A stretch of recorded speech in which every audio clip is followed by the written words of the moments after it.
கோயம்புத்தூர் இம்மாவட்டமானது தென்னிந்திய மாநிலமான தமிழ்நாட்டில் உள்ள பெரிய நகரமாக விளங்குகிறது.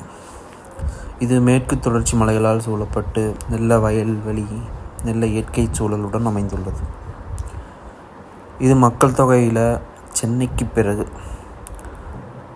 தமிழ்நாட்டில் 2வது பெரிய நகரமாக விளங்குகிறது. அதேபோல் இந்தியாவில் 16வது இடத்துல ஒரு பெரிய சிட்டியாக இருக்குது. இங்கே வளர்ச்சிகள் அதிகமாக நடந்துகிட்ருக்கு. அதாவது வளரும் நகரங்களில் ஒரு முதன்மையான நகரமாக விளங்கிட்டுருக்கு. வளர்ந்து வரும் நகரத்தில் தொழில் வளர்ச்சியிலையும் அதிகமாக நிறைய நிறுவனங்கள், கல்வி நிறுவனங்கள், தொழில் நிறுவனங்கள் எல்லாமே நல்ல வளர்ச்சியை கொண்டு வந்துட்டுருக்காங்க.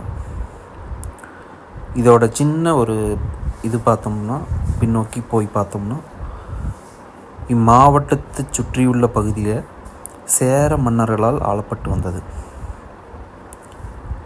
இது மேற்கு கடற்கரைக்கும் தமிழ்நாட்டிற்கும் இடையே முக்கிய பாதையாக விளங்கி வந்தது.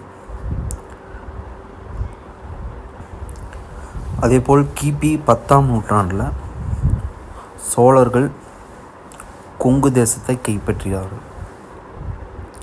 அதேபோல் 15ஆம் நூற்றாண்டில் விஜயநகர பேரரசு இந்த இடத்தை ஆண்டுட்டு வந்தாங்க. அதுக்கப்புறம் நாயக்கர்கள், பாளையக்காரர்கள் அவங்க ஆண்டுட்டு வந்தாங்க. இது மூலிமா கொங்கு நாடு 24 பாளையங்களாக பிரித்து வச்சுருந்தாங்க. 18ஆம் நூற்றாண்டோட இறுதி கட்டத்தில் கோயம்புத்தூர் ஒரு மைசூர் ராஜ்யத்தின் கீழ் கொண்டு வரப்பட்டது.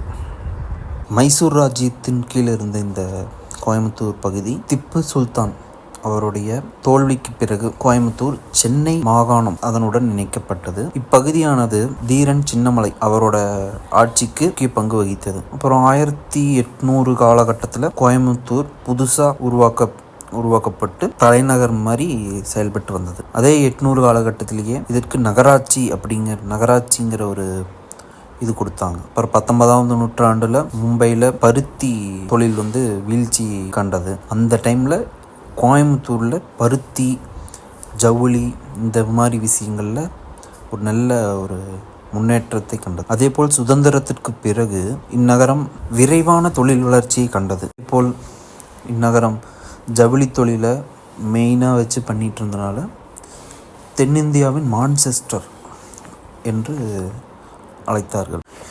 மாவட்டம் 2014ஆம் ஆண்டு India today weekly news paper அவங்க நடத்திய ஆய்வில் இந்தியாவிலேயே சிறந்து வளர்ந்து வரும் நகரம் அப்படிங்கிற தரவரிசை பட்டியலில் முக்கியமாக விளங்குச்சு. அதேபோல் இந்திய அரசாங்கத்தால் சீர்மிகு நகரங்கள் அப்படிங்கிற ஒரு திட்டத்தின் கீழ் மேம்படுத்தப்பட்ட நகரமாக கோயம்புத்தூர் தேர்ந்தெடுக்கப்பட்டது. அதேபோல் 2015ஆம் ஆண்டு ஒரு அறிக்கையின்படி இந்தியாவில் அதாவது வாழ்வதற்கு ஏற்ற நகரங்களில், அதாவது ஒரு 10 சிறந்த நகரங்களில் கோயம்புத்தூர் அப்படிங்கிற நம்ம மாவட்டமும் இடம்பெற்றது. அதேபோல் கோயம்புத்தூர் அப்படிங்கிற பேர் ஏன் வந்தது அப்படின்னு ஒரு சின்ன ஒரு குறிப்பு பார்த்தோம்னா, இங்கே முன்னாடி கோசர் அப்படிங்கிற குலத்தவர்கள் இங்கே தங்கி இருந்தனால கோசர் புத்தூர் அப்படிங்கிற பேர் இருந்தது. அதுக்கப்புறம் அதை நம்ம மருவி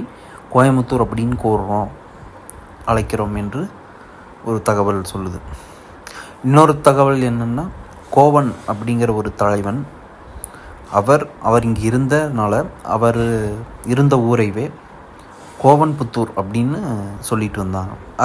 அதுவும் அதே மாதிரி மருவி கோயம்புத்தூர் அப்படின்னு மாறி இருக்கலாம் அப்படின்ற இன்னொரு தகவலும் வந்தது. கோயம்புத்தூரில் வழிபாட்டு தலங்களும் மிக பிரசித்தி பெற்ற தலங்களாக விளங்குகிறது. பேரூர் பட்டீஸ்வரர் ஆலயம், அருள்மிகு சுப்பிரமணிய சுவாமி தேவஸ்தானம், மருதமலை மற்றும் ஈச்சனாரி விநாயகர் ஆலயம், மேட்டுப்பாளையம் பத்ரகாளியம்மன் கோவில், கார்மடை ரங்கநாதர் ஆலயம், தென் திருப்பதி மற்றும் GD car museum, Brookefields mall Adiyogi temple, Isha Yoga மையம், அப்புறம் கேஸ் ஃபாரஸ்ட் மியூசியம், வெள்ளிங்கிரி மலை, Siruvani waterfalls, Tamil Nadu botanical garden, Kovai கொண்டாட்டம் அம்யூஸ்மெண்ட் பார்க்காக அமைந்துள்ளது. உக்கடம் ஏரி அங்கு ஸ்மார்ட் சிட்டி திட்டத்தில் பொழிகிறது. Black thunder theme park, Coimbatore trade fair, Codissia மைதானம் விளங்குகிறது.